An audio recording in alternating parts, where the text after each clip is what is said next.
Olá, leitores do Clube Psi!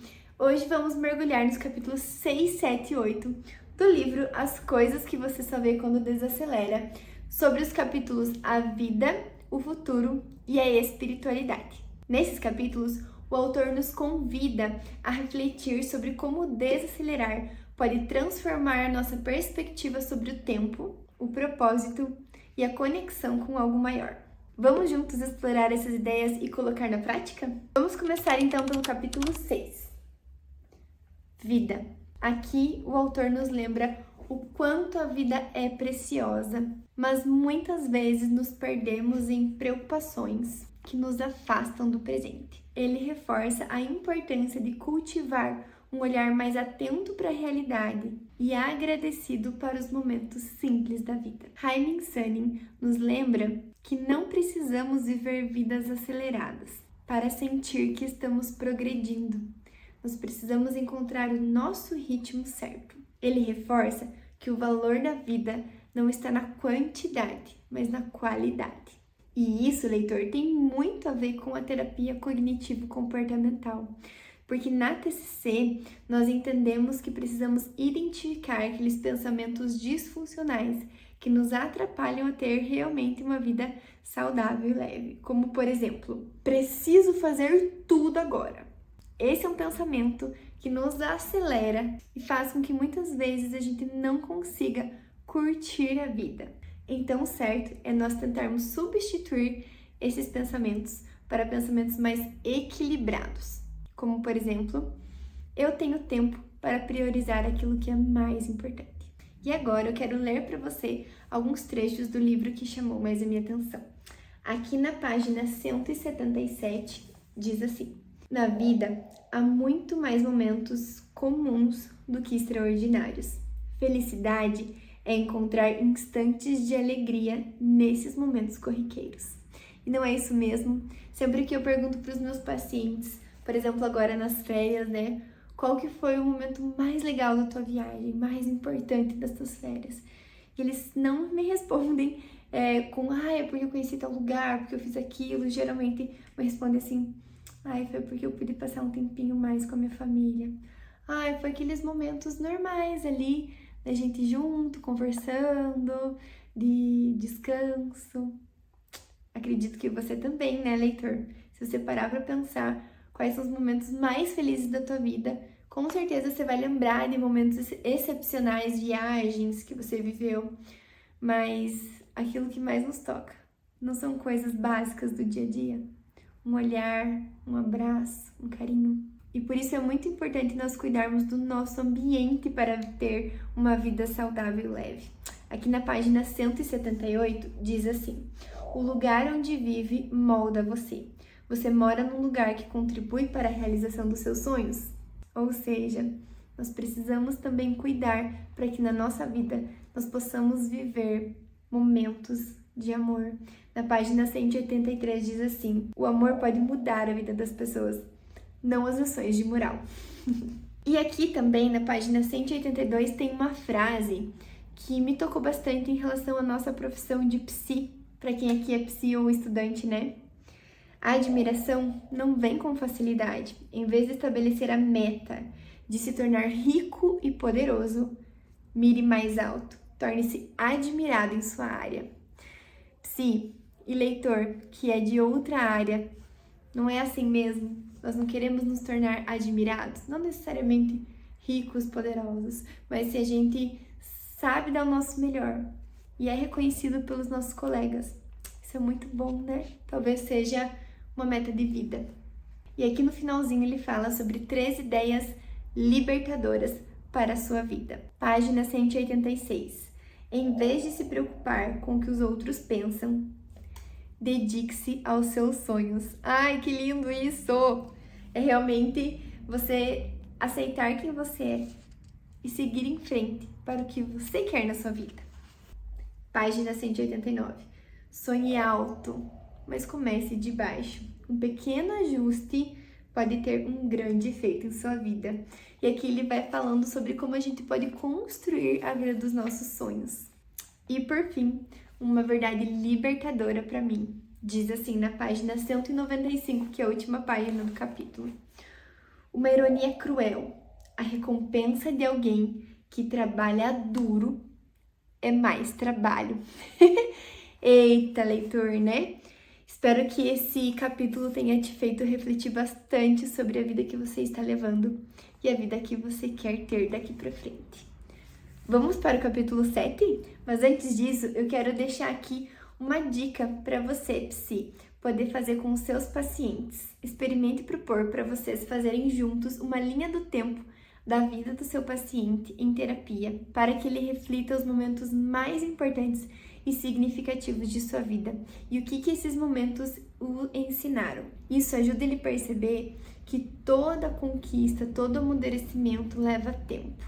Então pode ajudar seu paciente a desacelerar e aproveitar um pouco mais o momento presente. E para você, leitor, eu vou te deixar uma dica poderosa, que também é junto com uma técnica que eu uso aqui com os meus pacientes, chamada técnica dos 5 sentidos. Ela é bem simples e vai te ajudar a focar no momento presente da sua vida, a olhar ao seu redor e sentir e viver com mais calma e leveza. É bem simples da prática. Você vai pegar os teus 5 sentidos e focar no teu momento presente, fazendo um 5, 4, 3, 2, 1. Por exemplo, me fala 5 coisas que você está vendo agora ao seu redor. Pode pausar esse vídeo e falar em voz alta. Por exemplo, eu estou vendo aqui minha árvore nova, o sofá, balas para os meus pacientes, um álcool gel e um lenço de papel. Agora, 4 coisas que você consegue tocar e toque nessas coisas. Por exemplo, almofada, vidro, relógio e meu iPad. Agora, 3 coisas que você consegue ouvir. E fique em silêncio por um momento. E fale em voz alta o que você consegue ouvir. Por exemplo, aqui eu tô ouvindo os carros passando na rua. Tô ouvindo o ar-condicionado e ouvindo a minha voz. Agora, 2 coisas que você consegue cheirar. E cheire no ambiente em que você está. Por exemplo, cheiro do meu shampoo.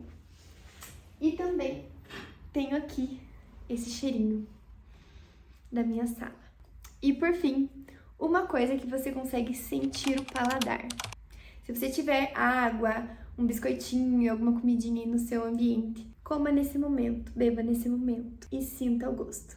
Como foi fazer essa experiência para você? Espero que tenha te ajudado a se conectar com a vida que você está vivendo agora no presente. E como é bom simplesmente existir, sem pressa. Bora então para o capítulo 7, Futuro. Esse capítulo me fez pensar bastante, viu? Aqui, o autor nos convida a refletir sobre a importância do planejamento, de você ter sonhos, metas para o teu futuro, mas também aceitar que a vida é imprevisível, aceitar que nem sempre temos controle de tudo. A vida, por si só, é impermanente. Uma das nossas principais certezas é a mudança. A pessoa que você é hoje, leitor, já não é a mesma pessoa de ontem. Então a vida é impermanente, mas isso não necessariamente é uma coisa ruim. Isso pode nos trazer a leveza de não ficarmos nos cobrando tanto quando as coisas saiam como não planejamos. Haemin Sanin nos convida a parar de nos preocuparmos tanto com o futuro e confiar que as coisas acontecem no seu tempo. Eu atendo muitos pacientes aqui que são muito ansiosos, excessivamente preocupados com o futuro. E infelizmente isso pode trazer muitos outros problemas e aí sim acabar prejudicando o nosso planejamento para nossa vida. É como se fosse uma autossabotagem, sabe?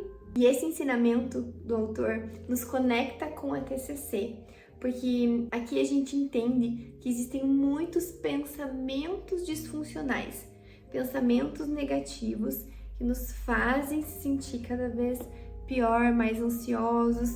E vamos combinar, né? Que leveza e ansiedade é um extremo do outro.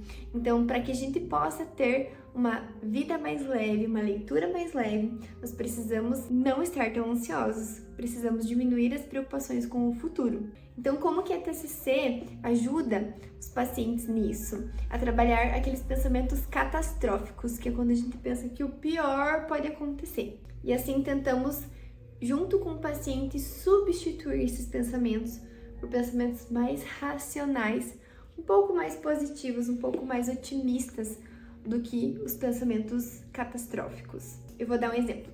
Imagine que eu pense: eu não vou conseguir terminar de ler esse livro, é muito grande, eu vou ficar para trás no clube do livro, meu Deus, eu vou ser uma decepção para os outros, para mim mesmo. Gente, olha como esse pensamento nos deixa super ansiosos com o futuro, sendo que a gente nem tem certeza do que vai acontecer. Pode ser que você, numa sentada só, num dia que esteja mais tranquilo, leia o livro inteiro. Praticamente aconteceu isso, sabia? Teve um dia que eu me empolguei e li os 4 capítulos. Então, não precisa muitas vezes a gente se preocupar tanto com o futuro. A gente pode ser um pouquinho mais otimista. Sabe aquela ideia de ver o copo meio cheio, copo meio vazio? Então, muitas vezes, quando a gente trabalha com metas específicas, como aqui no Clube Psi, nós temos que aprender também a flexibilizar para que, junto com as nossas expectativas de cumprir a leitura de um livro por mês, nós possamos também aceitar a imprevisibilidade da vida e, dessa forma, reduzindo a frustração. Eu não quero aqui, leitor, que você se sinta frustrado, pelo contrário. Eu quero que a gente possa juntos construir um hábito de leitura leve e pensando num futuro mais leve para a tua vida também. Então vamos ver o que o autor nos traz aqui no livro?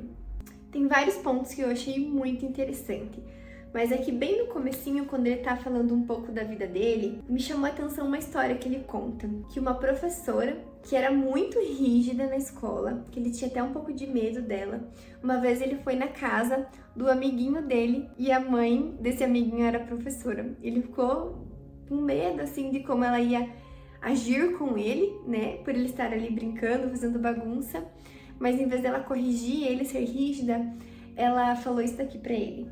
Enquanto ele comia, a professora acariciou a cabeça dele e disse assim: "Você será um bom aluno e um exemplo para seus amigos. Tenho certeza de que você vai se tornar uma ótima pessoa, que levará sabedoria e felicidade para muita gente." Nesse momento, essa professora, ela falou algo que marcou o coração e a mente do Hae-Min Sunim. É como se aquelas palavras entrassem como uma verdade sobre o futuro dele.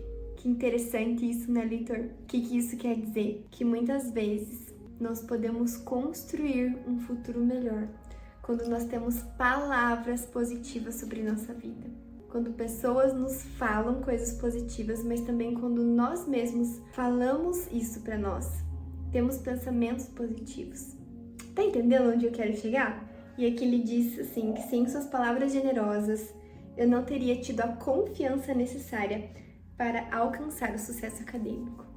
Então, quando a gente fala de futuro, é importante nós termos também pessoas do nosso lado, uma rede de apoio que nos ajude a ter uma confiança em nós mesmos e que também nos incentive e nos impulsione para a vida que a gente quer ter. Só que muitas vezes, mesmo tendo uma boa rede de apoio, nós mesmos acabamos nos auto-sabotando, né? E tem uma frase aqui na página 204 que ele diz assim: "A vida não é uma corrida de 100 metros contra os seus amigos." Ou seja, não é uma competição, tá, gente? Mas a maratona de uma vida inteira contra si mesmo. Olha que profundo isso. Muitas vezes a autossabotagem pode vir forte mesmo, se nós temos pensamentos negativos sobre nossa vida e nosso futuro. Por isso que eu trabalho muito aqui com os meus pacientes a esperança, principalmente para pacientes que têm depressão, que são muito ansiosos e pensam coisas negativas do futuro. A esperança é uma chave muito importante para termos um futuro feliz. E aqui tem mais uma dica sobre o futuro. Na página 211 diz assim: "Não recuse muitas oportunidades. Se você insistir que precisa estar mais bem preparado, poderá não ser convidado de novo quando estiver pronto. Você está preparado. Você pode encarar o desafio." Essa frase me marcou porque eu confesso que muitas vezes eu acabei recusando convites para participar da rádio aqui de Guarapuava, de podcasts aqui das nossas faculdades, de palestras também nas universidades, porque eu pensei que eu não estava preparada, ou porque não era um tema que eu dominava tanto. E esse ano eu fiz uma promessa para mim mesma, que eu não ia recusar nenhum convite. Olha só, então, leitor, se você tem algum convite para mim, eu vou aceitar, tá? Porque esse ano eu decidi que eu quero construir um futuro para mim, com mais oportunidades. E independente da área que você trabalha, a autoconfiança é fundamental para você conseguir atingir a vida que você espera. E aqui na página 212 foi uma das frases que mais me marcou no livro inteiro, que diz assim: experimente fazer essas duas coisas ao mesmo tempo. Finja que você é um campeão, finja que você já é um campeão e trabalhe com disciplina para se tornar um.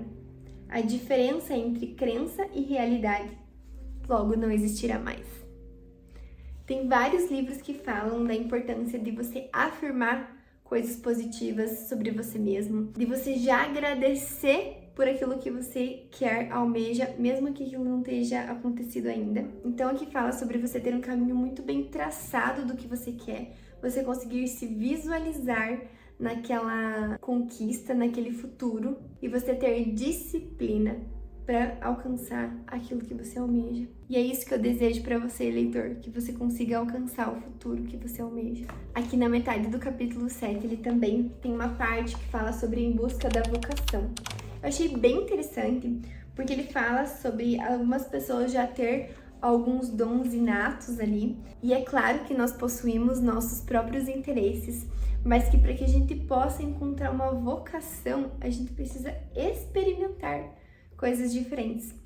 Eu já atendi muitos estudantes de medicina aqui, que sempre vêm falando que não sabem o que querem fazer na residência, que ficam em dúvida em qual área trilhar, até mesmo psicólogo, né? Que tem tantas áreas dentro da psicologia e a gente fica na dúvida do que investir, do que a gente quer trabalhar. E acredito que você, leitor, que é de outra área, também tenha ficado, de certa forma, um pouco em dúvida sobre a tua vocação. Mas quando a gente vive várias experiências e vive várias coisas, a gente consegue ter essa noção um pouco maior daquilo que combina conosco. É o que ele fala aqui. Quando estiver imerso na realidade de uma profissão, você irá descobrir se ela combina com você. Só assim, né, gente? Se acha que vai gostar de algo, não pense muito, apenas faça. Mesmo que termine se revelando diferente do que esperava, você ainda estará grato pelo que a situação lhe ensinou. Desejo-lhe toda a sorte do mundo. E para ir finalizando, na página 222, aqui no finalzinho, ele fala uma das maiores verdades que eu estou vivendo na minha vida nesse momento. Eu sou psicóloga clínica e hoje eu tenho uma agenda cheia de pacientes. Tenho uma lista de espera grande para novos atendimentos. Trabalho em torno de 50 horas por semana e normalmente atendo uns 10 pacientes por dia. É muita coisa isso. Então por isso que eu escolhi esse livro. As coisas que você vê, só vê quando desacelera, porque eu também preciso desacelerar, leitor. Então essa foi uma das frases que mais me marcou, que diz assim: ter liberdade é mais importante do que ter dinheiro. Sei que a gente trabalha para conquistar admiração, sucesso, crescer na carreira, mas para ter dinheiro também, né? Porque o dinheiro nos ajuda a conquistar outras coisas, comprar bens, né? Mas aqui ele fala que é melhor levar o tipo de vida que você quer do que ganhar mais e ser subjugado. Não venda a sua liberdade. Eu sinto que esse clube do livro, né, esse clube Psi, pode sim ser uma porta para que eu possa desacelerar também, para que eu possa fazer algo que eu gosto muito, que é a leitura, que é compartilhar com vocês, que é ensinar, mas que me permita ter uma agenda mais leve também e a diminuindo minha carga horária de atendimentos. Então, de coração, espero que você me ajude com isso. E aqui vai algumas dicas para vocês. Psi, se você quiser ajudar o seu paciente a traçar metas realistas e pensar num futuro que seja valoroso e atingível para ele, eu recomendo aquela técnica SMART. É bem simples. Então, você pode ajudar o seu paciente a traçar em linhas finas essa meta, esse desejo que ele quer alcançar. SMART é uma palavra em inglês, mas que te traz 5 pontos importantes para ser definido. O primeiro, tô com a minha colinha aqui, se a meta é específica, né? Se a gente fala, eu quero ter saúde mental, tá? Mas o que é ter saúde mental para você? O que é ter uma vida leve? Então a gente tem que especificar. Segundo, ser mensurável. Você precisa poder medir essa meta. Você precisa poder saber quando você alcançá-la e se você não está conseguindo alcançar. Terceiro, atingível. Pensar se essa meta é realmente realista para a realidade daquela pessoa. É uma meta atingível para ela? 4, relevante. O quão relevante essa meta é importante na tua vida? Ela é prioridade agora? E 5, prazo definido. Então, o teu paciente precisa definir um prazo até quando ele quer realizar essa meta. E para você, leitor que está aqui, eu tenho uma dica bem legal para você que eu separei para sua vida, para você refletir. Eu sempre uso essa dinâmica aqui com os meus pacientes. Então, nós temos uma pedra, tá? Uma pedra que eu peguei do jardim da minha casa. E temos também a massinha, tá? Uma massinha normal. Acho que não vai focar muito aqui, mas você conseguiu ver. Existem 2 tipos de situações na nossa vida. As situações que são pedra e as situações que são massinha. Vou pegar uma massinha aqui para mostrar para vocês. O que é a situação pedra? A situação pedra são todas aquelas situações que você, mesmo que se esforce, que você aperte, que você dedique tempo, esforço, que você tente mudar, tente quebrar, ela não muda. A situação não muda, não faz nada. Não consigo fazer nada com essa pedra. Ela é muito forte, ela é muito rígida. Mas tem aquelas situações da nossa vida que são uma massinha, que a gente, quando dedica tempo, dedica esforço, a gente consegue malear, a gente consegue mudar, né? E transformar a massinha em outras coisas. Então, leitor, eu gostaria que você refletisse sobre o seu futuro, né? Tem coisas que a gente não consegue mudar sobre quem a gente é, sobre nossa família, sobre o ambiente que você está de repente. Só que se você focar somente nisso, pode fazer com que o teu futuro não seja tão bom quanto você esperava. Então você tem que focar naquelas situações que é possível você mudar, que é possível você trabalhar pelo teu futuro, que é possível você se esforçar e que o teu esforço vai valer a pena. Fez sentido isso que eu falei para você, leitor? O meu convite hoje para você é para que você possa olhar para situações na sua vida que são uma massinha. São coisas que você tem controle, são situações que você pode melhorar, que você pode alterar, como por exemplo a tua rotina, como por exemplo organizar um tempo para o seu estudo, organizar um tempo para você fazer um exercício físico. E eu acredito que é assim, com pequenos ajustes, como o autor diz, a gente vai conseguir atingir a vida que a gente deseja, tá bom? E vamos, enfim, para o último capítulo do livro, As Coisas que Você Só Vê Quando Desacelera, o capítulo 8, sobre espiritualidade. Eu achei bem interessante que o autor, por ser um monge budista, ele trouxe um capítulo sobre a fé, sobre nós acreditarmos em algo maior, porém de uma maneira muito respeitosa a todas as outras religiões. E nós, psicólogos, também precisamos respeitar a religião de todos os nossos pacientes, sem julgamentos. E você, leitor? Você tem alguma fé? Você tem alguma religião? Vamos falar um pouquinho sobre isso? Nesse capítulo, o autor nos convida a refletir sobre algo maior, seja a natureza, seja Deus, seja a fé, seja Buda, como ele fala também em algumas partes, seja o universo, mas ele traz a fé como uma fonte de equilíbrio emocional e acolhimento. Ele também reforça que a fé não necessariamente significa ter uma religião, mas se sentir pertencente a algo maior no universo e de encontrar simplicidade na vida. E eu gostaria de compartilhar algumas das frases que mais me marcaram aqui neste capítulo. Eu sou cristã, sou evangélica. Hoje frequento a igreja da Comunidade Vida aqui em Guarapuava e eu achei muito legal algumas coisas que ele trouxe aqui no livro. Então, na página 231 aqui, ele fala que ele visita, né, um vilarejo de pessoas da religião evangélica, né, cristã, lá em Taizé, na Borgonha, não sei onde fica, mas ele fala que fica admirado de como ele foi bem recepcionado, foi bem recebido e o quanto ele conseguiu se conectar também com Deus. E diz assim: a vida monástica é caracterizada pelas belezas simples e alegrias inesperadas. Os monges encontram felicidade em coisas que parecem triviais. Assistir à mudança das estações, as magnólias florescendo, as deslumbrantes folhas de outono, a primeira neve, traz uma sensação indescritível de alegria e gratidão. Ou seja, ter fé é também você ter gratidão e apreciar as coisas pequenas e belas da nossa vida. E na página 234, ele traz uma reflexão do quão é importante sermos respeitosos com a fé dos outros. E diz assim: assim como minha fé é preciosa e significativa para mim, não aconteceria o mesmo com as pessoas que têm outra fé? O propósito da religião é controlar a si e não criticar os outros. Então ele fala bastante sobre termos respeito. Na página 237, a ignorância sobre outros caminhos espirituais, combinada com o medo, pode levar à perseguição e à violência. As grandes tradições de todo o mundo ensinam humildade, amor e autocontrole. Nada de ruim pode resultar de aprender sobre elas, não é mesmo? Curioso, né? Bem legal.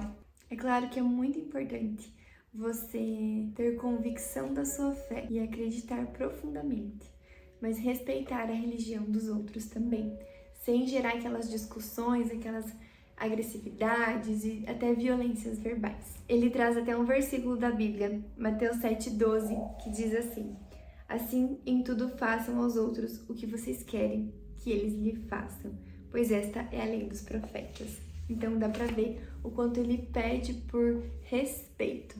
E mais pra frente nesse capítulo, ele vai falando um pouco mais sobre a fé em Deus, sobre essa conexão com algo maior. Na página 245, ele diz assim: não recebemos mais amor de Deus ao pedi-lo. Em vez disso, despertamos para o fato de que Deus sempre nos amou incondicionalmente. Olha que lindo isso, né? Aqui ele começa a falar sobre o despertar da nossa conexão com Deus, de como nós podemos evoluir e avançar espiritualmente e sentir esse amor incondicional de Deus. No início, nossas preces tomam uma forma de: por favor, me conceda isso, por favor, me conceda aquilo. E depois evolui para: obrigada por tudo. Amadurecendo então para: quero ser parecida com você. Por fim, elas transcendem a linguagem e oramos com todo o nosso ser em sagrado silêncio. Então aqui ele fala sobre evolução espiritual. Nossa, incrível! Se você tem orado mais para benefício próprio, mude de atitude e experimente orar para abrir mão de um pouco de controle. Aqui ele já começa a dar algumas dicas de como ter uma oração mais eficaz, digamos assim. Se você tem rezado assim: por favor, me conceda isso, eu preciso muito que isso aconteça, experimente rezar dessa forma: aumente meu coração para que ele possa acolher e aceitar as coisas que eu não consigo. Psi, não é muito do que a gente fala para os nossos pacientes em sessão? Para aceitar as coisas que a gente não consegue mudar e também para abrir mão de um pouco de controle. E para finalizar, um trecho que me marcou muito, e ele é super simples, na página 249, aqui no finalzinho. É sinal de grande força espiritual guardar o segredo de outra pessoa.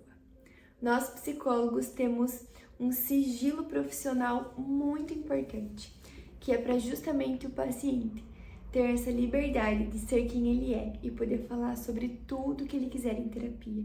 E saber que aqui é um lugar sigiloso, um lugar que tudo que ele falar não vai sair daqui.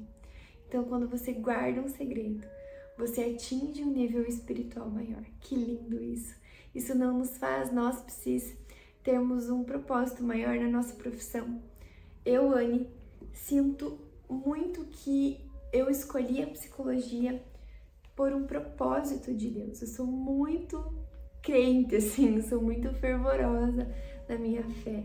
E eu acredito muito que Deus me usa para tocar nos meus pacientes, independente do que eles acreditam. Eu acredito que eu muitas vezes me torno um instrumento nas mãos de Deus. Eu fico muito grata por isso, por poder ajudar tantas pessoas. E quando a gente vai vendo assim, né, a psicologia e a fé, elas estão muito ligadas. Eu tinha muito medo de entrar para a faculdade e me tornar ateu. Como eu falei, eu tenho muita fé em Deus, mas pelo contrário, eu senti que a psicologia me aproxima de Deus. Eu não sei se você também se sente assim. Caso você também não acredite em algo maior, em Deus, não tem problema. Estou aqui compartilhando um pouquinho da minha vida. Mas gostaria que, se possível, você comentasse aqui embaixo dessa aula qual que é a sua fé, qual que é a sua religião. Compartilhe um pouco com a gente. Eu gostaria muito de te conhecer um pouquinho mais. E como que esse capítulo sobre espiritualidade, ele se conecta com o TCC. Eu vejo que a TCC, ela também busca encontrar no paciente os seus principais valores de vida, os seus propósitos, as suas crenças centrais positivas também, né? Então, psi, para você que atende na clínica, a minha dica é: pergunte ao seu paciente o que o dá forças nos momentos mais difíceis. Dessa forma, você abre para reflexões, para entender quais são os valores mais importantes para a vida dele. Você pode perguntar também como você quer ser lembrado, o que realmente importa para você. Na minha primeira sessão com o meu paciente, no final da primeira sessão, eu sempre faço essa pergunta. O que realmente importa para você? O que é mais importante para você na tua vida? Eles sempre se emocionam, eles sempre falam com a profundidade de coração. E para você, leitor, minha dica é: dedique um momento para as práticas que fortaleçam a sua espiritualidade no seu dia a dia. Você pode meditar, fazer uma oração, uma reza, sair caminhar em meio à natureza. Isso vai também te ajudar a ser grato pelo seu dia, que é o que nós temos, né, o dia de hoje. E também te ajudará a se conectar com essa essência da fé. Combinado? Tem muitas pessoas, por exemplo, que fazem devocional, né, que tem um tempinho ali que tiram para ler a Bíblia, para fazer uma oração todos os dias com Deus. Eu acho isso tão lindo, eu gostaria tanto de conseguir colocar em prática. Fica aí uma dica, caso você seja também evangélica ou católica. Acho que isso pode te ajudar bastante também. E assim, finalizamos o resumo do livro As Coisas que Você Só Vê Quando Desacelera. Espero de coração que esse livro possa ter tocado no mais profundo das suas reflexões psicológicas e que possa ter te trazido uma luz do que você pode fazer para atingir uma vida mais leve. Espero que você continue pensando sobre a forma como você tem vivido a sua vida, como você tem planejado o seu futuro e como você tem se conectado consigo mesma e com sua espiritualidade. Se você quer saber mais sobre conteúdos que te tragam uma vida mais leve, me sigam lá no Instagram e continue aqui no Clube Psi com a gente para novos livros todos os meses, para te ajudar no seu autodesenvolvimento e na sua prática como psi. Aqui na legenda dessa aula tem um resumo em PDF muito fofo que eu fiz para vocês. Espero que vocês leiam, ele é bem curtinho. Acho que em 10 minutinhos você lê. E para que você tenha salvo para sempre as principais reflexões desse livro. Um beijo!